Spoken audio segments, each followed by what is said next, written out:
the rights of citizens, the future of the internet. So I'd like to welcome to the TED stage the man behind those revelations, Ed Snowden.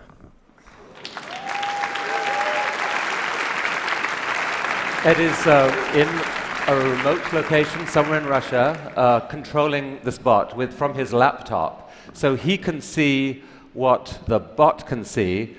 Ed, welcome to the TED stage. What can you see, as a matter of fact? I can see everyone. This is amazing. Ed, some questions for you. You've been called many things in the last few months. You've been called a whistleblower, a traitor, a hero. What words would you describe yourself with? You know, everybody who's involved with this debate has been struggling over me and my personality and how to describe me. But when I think about it, this isn't the question that we should be struggling with. Who I am really doesn't matter at all.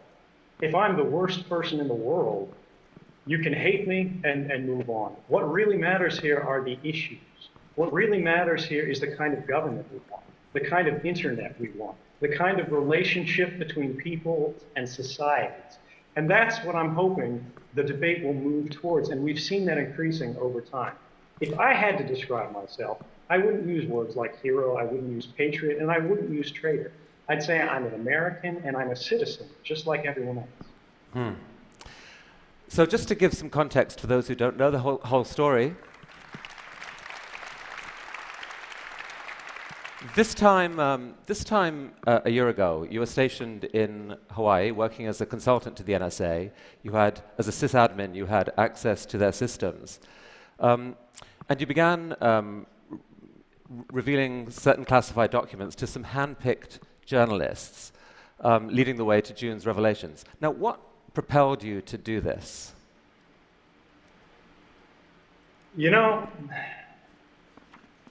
when I was sitting in Hawaii, and the years before when I was working in the intelligence community, I saw a lot of things that had disturbed me. We do a lot of good things in the intelligence community, things that need to be done and things that help everyone. But there are also things that go too far. There are things that shouldn't be done and decisions that were being made in secret without the public's awareness, without the public's consent, and without even our representatives in government having knowledge of these programs. When I really came to struggle with these issues, I thought to myself, how can I do this in the most responsible way that maximizes the public benefit while minimizing the risks? And out of all the solutions that I could come with, out of going to Congress when there was no laws, there were no legal protections for a private employee, a contractor in intelligence like myself, there was a risk that I would be buried along with the information and the public would never find out.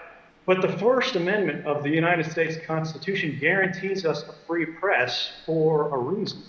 And that's to enable an adversarial press, to challenge the government, but also to work together with the government, to have a dialogue and debate about how we can inform the public about matters of vital importance without putting our national security at risk. And by working with journalists, by giving all of my information back to the American people, rather than trusting myself to make the decisions about publication, we've had a robust debate with a deep investment by the government that I think has resulted in a benefit for everyone. And the risks that have been threatened, the risks that have been played up by the government have never materialized. We've never seen any evidence of even a single instance of specific harm. So let's because of that, I'm comfortable with the decisions that I make. So let me show the audience a couple of examples of what you revealed. If we can have a slide up. And Ed, I don't know whether you can see, the slides are here. This is a slide of the Prism program. And maybe you could tell the audience what that was revealed. The best way to understand Prism, because there's been a little bit of controversy, is to first talk about what Prism isn't. Much of the debate in the US has been about metadata. They've said it's just metadata, and they're talking about a specific legal authority called Section 215 of the Patriot Act. That allows sort of warrantless wiretapping, mass surveillance of the entire country's sort of phone records, things like that. Who you're talking to, when you're talking to them, where you travel, these are all metadata events.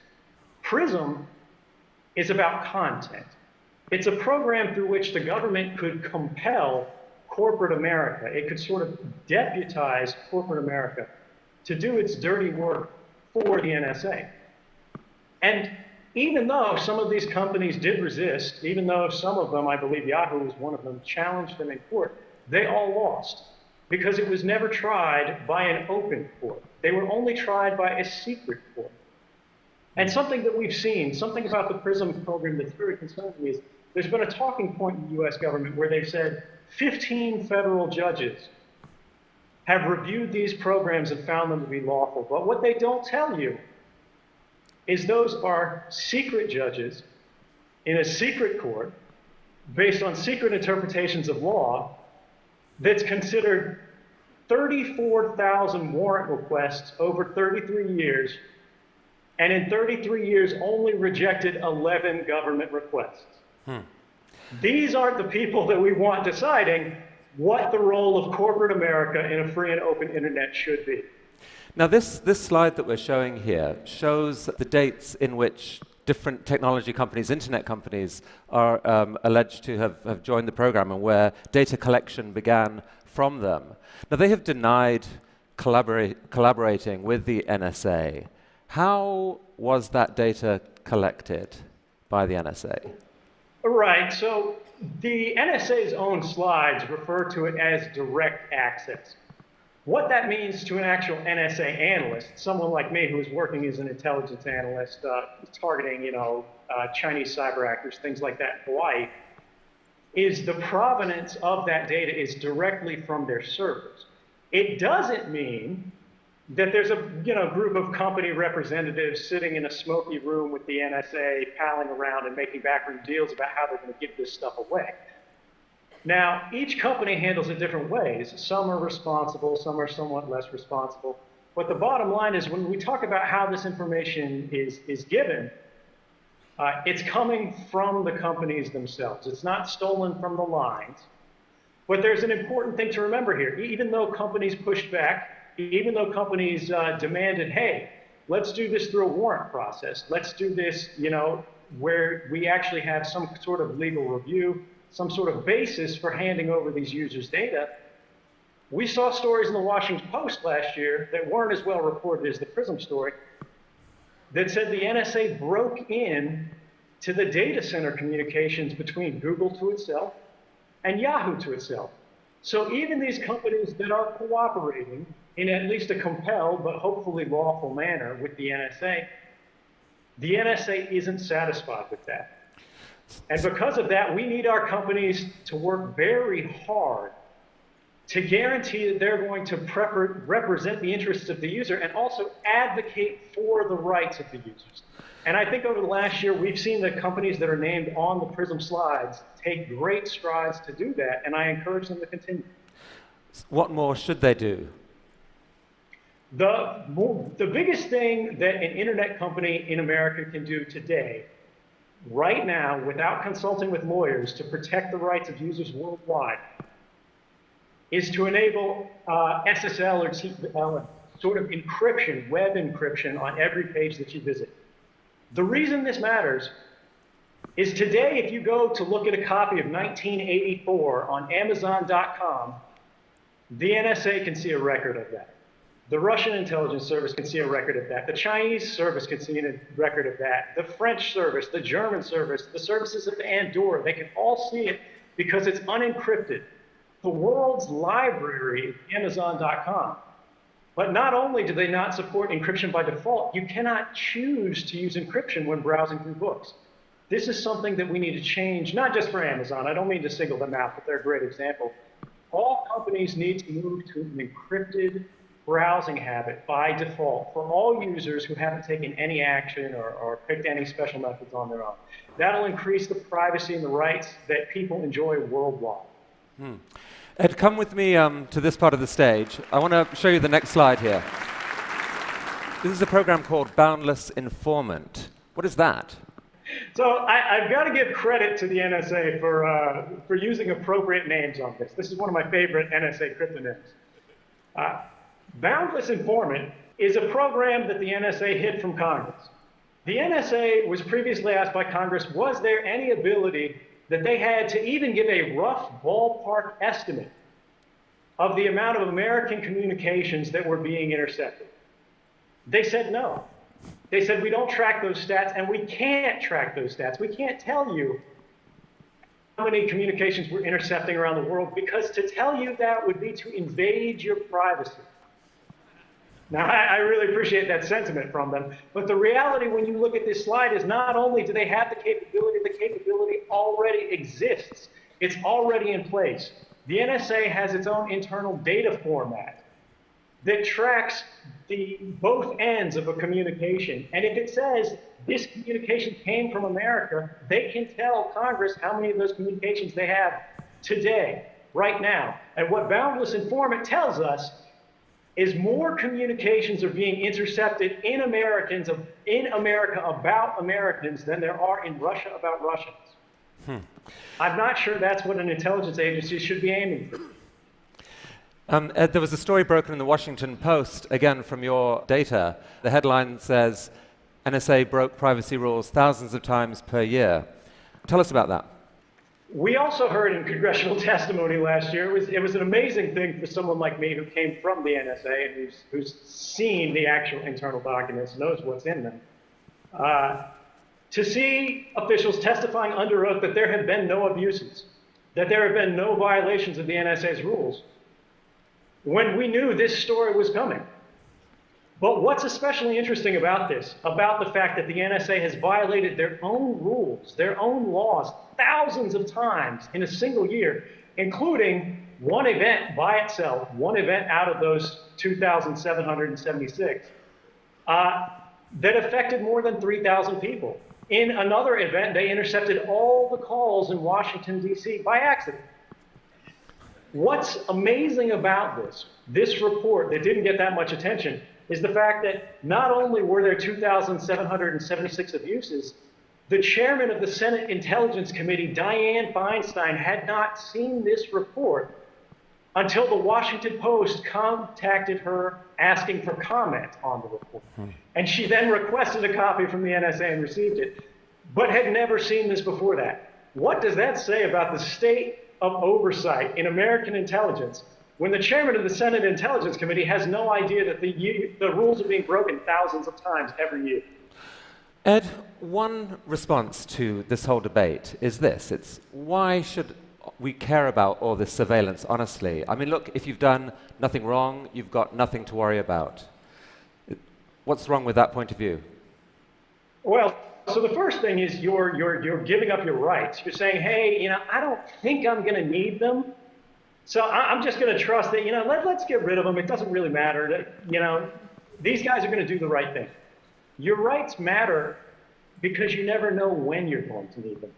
Beyond that, it's a part of our cultural identity, not just in America, but in Western societies and in democratic societies around the world.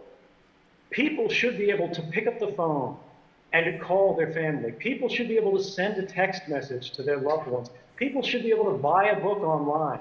They should be able to travel by train. They should be able to buy an airline ticket without wondering about how these events are going to look to an agent of the government, possibly not even your government, years in the future. How they're going to be misinterpreted and what they're going to think your intentions are. We have a right to privacy. We require warrants to be based on probable cause or some kind of individualized suspicion because we recognize that trusting anybody, any government authority with the entirety of human communications in secret and without oversight is simply too great a temptation to be ignored. Some people are furious at what you've done. I heard a quote recently from Dick Cheney, who said that Julian Assange was a flea bite. Edward Snowden is the lion that bit the head off the dog. He thinks you've committed one of the worst acts of betrayal in American history. What would you say to people who think that? Dick Cheney is really something else.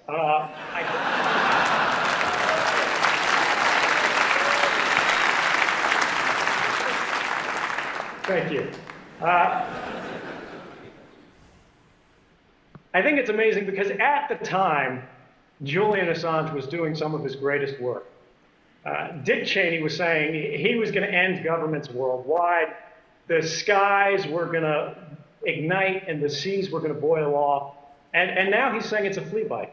So we should be suspicious about the same sort of overblown claims of damage to national security from these kind of officials. But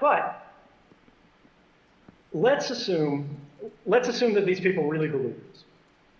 I would argue that they have kind of a narrow conception of national security. The prerogatives of people like Dick Cheney do not keep the nation safe. The public interest is not always the same as the national interest. Going to war with people who are not our enemy in places that are not a threat doesn't make us safe. And that applies whether it's in Iraq or on the internet. The internet is not the enemy. Our economy is not the enemy. American businesses, Chinese businesses, and any other world, any other company out there is a part of our society. It's a part of our interconnected world. There are ties of fraternity that bond us together. And if we destroy these bonds by undermining the standards, the security, the manner of behavior that nations and citizens all around the world expect us to abide by. But it's alleged that you've stolen 1.7 million documents. It seems only a few hundred of them have been shared with journalists so far. Are there more revelations to come? There are absolutely more revelations to come. I don't think there's any question that some of the most important reporting to be done is yet to come. Well, let me come here, because I want to ask you about this particular revelation. Come and take a look at this. I mean, this is a story which I think for a lot of the techies in this room is the single most shocking thing that they have heard in the last few months. It's about a program called Bull Run. Could you explain what that is? So Bull Run, and this is again where we've got to thank the NSA for their candor. This is a program named after a Civil War battle. The British counterpart is called Edgehill, which is a UK Civil War battle. And the reason that I believe they're named this way is because they target our own infrastructure. They're programs through which the NSA intentionally misleads corporate partners. They tell corporate partners that these are safe standards. They say, hey, we need to work with you to secure your systems. But in reality, they're giving bad advice to these companies that makes them degrade the security of their services. They're building in backdoors that not only the NSA can exploit, but anyone else who has time and money to research and find it can then use to let themselves into the world's communications. And this is really dangerous because if we lose a single standard, if we lose the trust of something like SSL, which was specifically targeted by the Bull Run program, we will live in a less safe world overall. We won't be able to access our banks, and we won't be able to access commerce without worrying about people monitoring those communications and subverting them for their own. And do those same decisions also potentially open America up to cyber attack from other sources?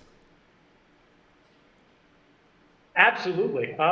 One of the problems, one of sort of the dangerous legacies that we've seen in the post-9/11 era is that the NSA has traditionally worn two hats. They've been in charge of offensive operations, that is hacking, but they've also been in charge of defensive operations. And traditionally, they've always prioritized defense over offense, based on the principle that American secrets are simply worth more. If we hack a Chinese business and steal their secrets, if we hack a government office in Berlin and steal their secrets, that has less value to the American people than making sure that the Chinese can't get access to our secrets.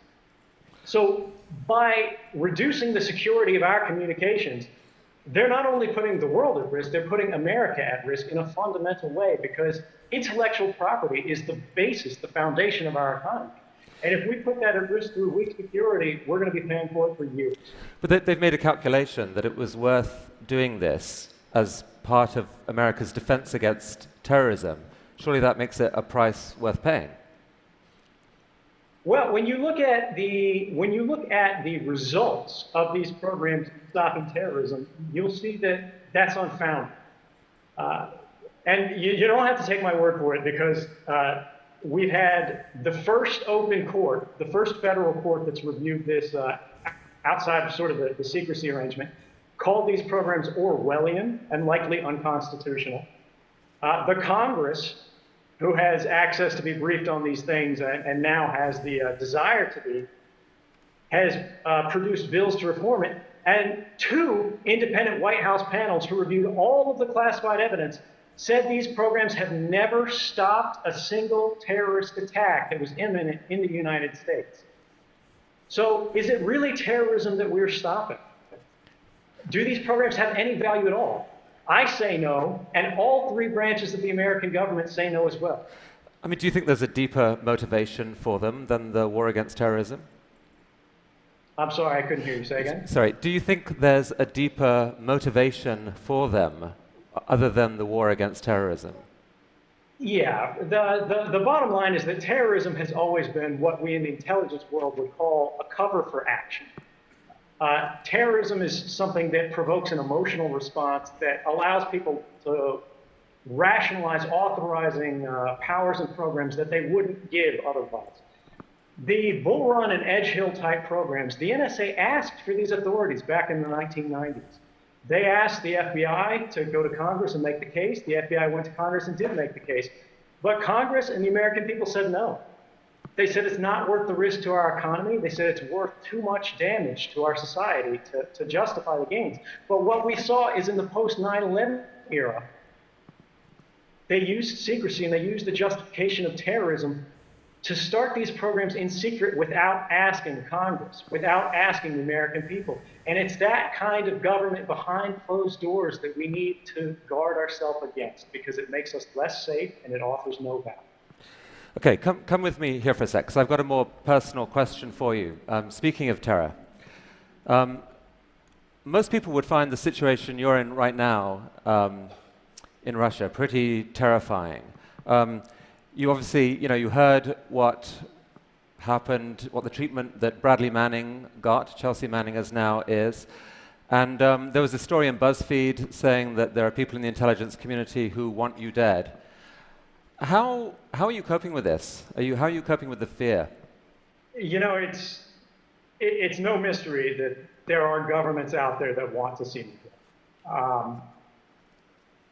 I've made clear again and again and again that I go to sleep every morning thinking about what I can do for the American people. I don't want to harm my government. I want to help my government. But the fact that they are willing to completely ignore due process, they're willing to declare guilt without ever seeing a trial, these are things that we need to work against as a society and say, hey, this is not appropriate. We shouldn't be threatening dissidents. We shouldn't be criminalizing journalism. And whatever part I can do to see that end, I'm happy to do despite the risks. So I'd actually like to get some feedback from the audience here, because I know there's widely differing reactions to Edward Snowden. Suppose you had the following 2 choices, right? You could view what he did as fundamentally a reckless act that has endangered America, or you viewed it as fundamentally a heroic act that will work towards America and the world's long-term good. Those are the two choices I'll give you. I'm curious to see who's willing to vote with the first of those, that this was a reckless act. There's some hands going up. Some hands going up. It's hard to put your hand up when the man is standing right here, but I see them. I can see you. And who goes with the second choice, the fundamentally heroic act? And I think it's true to say that there are a lot of people who didn't show a hand, and I think are still thinking this through. Because it seems to me that the debate around you doesn't split along traditional political lines. It's not left to right. It's not really about pro-government, libertarian, or not just that. Part of it is almost a generational issue. You're part of a generation that grew up with the internet, and it seems as if you become offended at almost a visceral level when you see something done that you think will harm the internet. I mean, is there some truth to that? It is. You know, I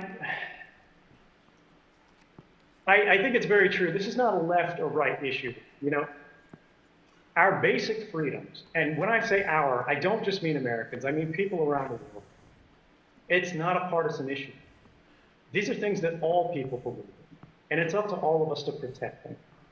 And to people who have seen and enjoyed a free and open internet, it's up to us to preserve that liberty for the next generation to enjoy. And if we don't change things, if we don't stand up to make the changes we need to do to keep the internet safe, not just for us, but for everyone, we're going to lose that. And that would be a tremendous loss, not just for us, but for the world.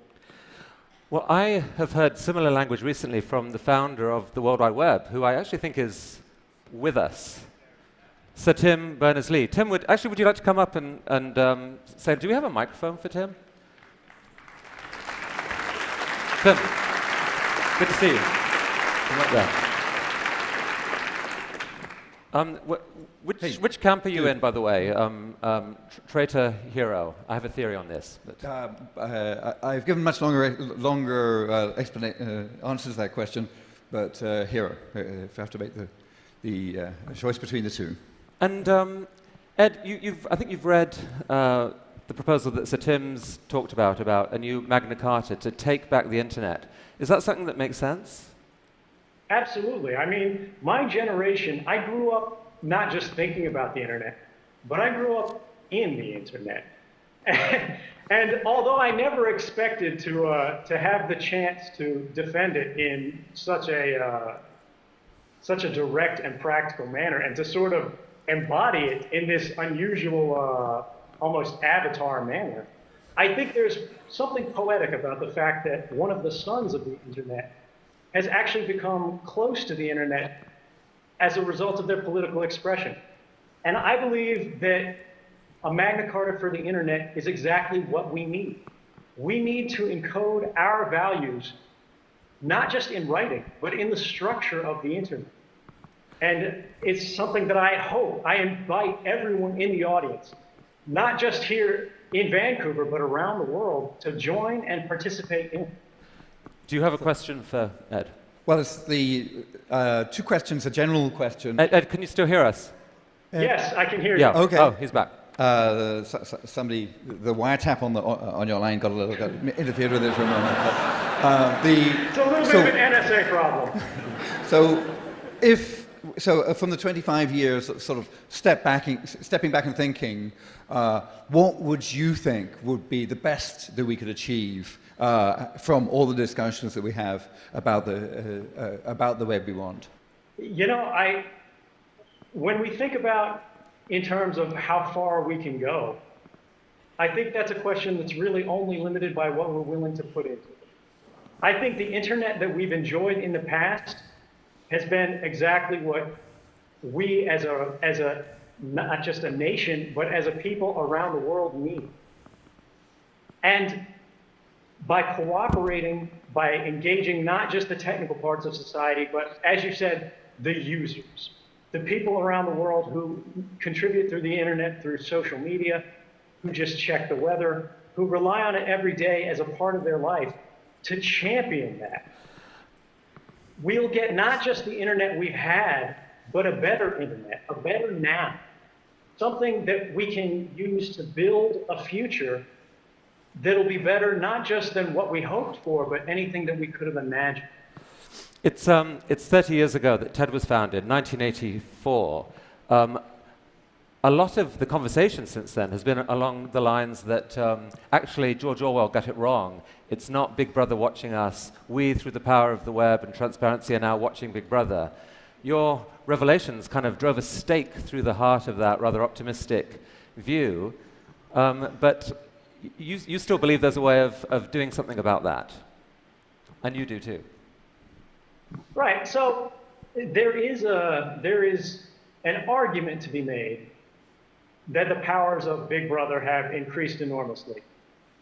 There was a recent legal article at Yale that established something called the Bankston-Soltani principle, which is that our expectation of privacy is violated when the capabilities of government surveillance have become cheaper by an order of magnitude. And each time that occurs, we need to revisit and rebalance our privacy problem. Now, that hasn't happened since the government's surveillance powers have increased by several magnitude, and that's why we're in the problem that we're in today. But there is still hope, because the power of individuals have also been increased by technology. I am living proof that an individual can go head-to-head against the most powerful adversaries and the most powerful intelligence agencies around the world and win. And I think that's something that we need to take hope from, and we need to build on to make it accessible not just to technical experts, but to ordinary citizens around the world. Journalism is not a crime. Communication is not a crime. And we should not be monitored in our everyday activities. I'm not quite sure how you shake the hand of a bot, but I imagine it's... That'll come very soon. This is the hand right here. Nice to meet you, and I hope my beam looks as nice as my view of you guys does. Thank you. Right. Thank you, Tim.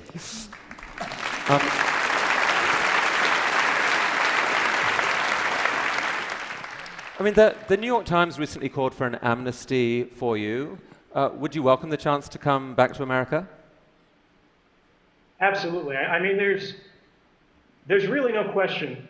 The principles that have been the foundation of this project have been the public interest and the principles that underlie the journalistic establishment in the United States and around the world.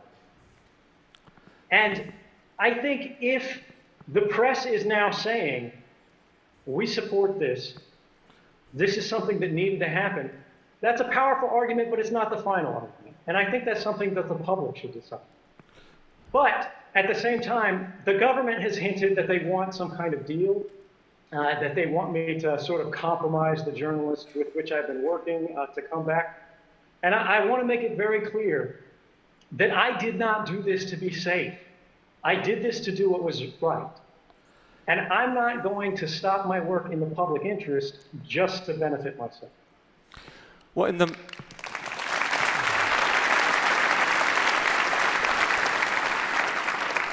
the meantime, courtesy of the internet and this technology, you're here back in North America, not quite the US, Canada, in this form. I'm curious, I mean, how does that feel? Canada is different than what I expected. It's a lot warmer.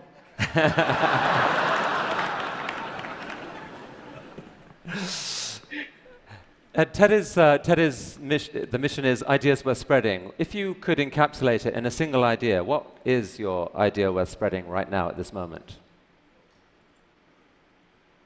I would say the last year has been a reminder that democracy may die behind closed doors, but we as individuals are born behind those same closed doors. And we don't have to give up our privacy to have good government. We don't have to give up our liberty to have security. And I think by working together, we can have both open government and private lives. And I look forward to working with everyone around the world to seeing that happen. Thank you very much. Thank you.